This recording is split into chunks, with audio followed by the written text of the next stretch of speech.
ইউক্রেনের রাজধানী কিয়েভ আবারও রাশিয়ার ভয়াবহ হামলার মুখে পড়েছে।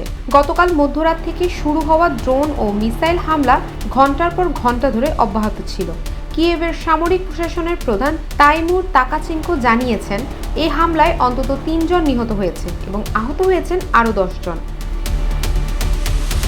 দেশটির পররাষ্ট্রমন্ত্রী আন্দেল সাইবিহা জানিয়েছেন, কিয়েভে বড় হামলা চালিয়েছে রাশিয়া। এতে ব্যবহার করা হয়েছে কয়েকশো ড্রোন ও মিসাইল। চলমান এই হামলায় জাপোরিঝিয়া সহ অন্যান্য অঞ্চলকে লক্ষ্যবস্তুতে পরিণত করা হয়েছে। জাপোরিজিয়ার স্থানীয় কর্তৃপক্ষ জানিয়েছেন, সেখানে অন্তত ১৬ জন আহত হয়েছেন। এছাড়া সেখানকার বেশ কয়েকটি ভবনও ক্ষতিগ্রস্ত হয়েছে।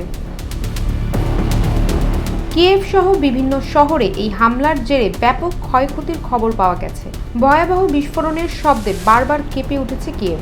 সিভিলিয়ান ইনফ্রাস্ট্রাকচার, মেডিকেল ফ্যাসিলিটি এবং কিন্ডারগার্টেনেও হামলা চলেছে বলে জানা গেছে।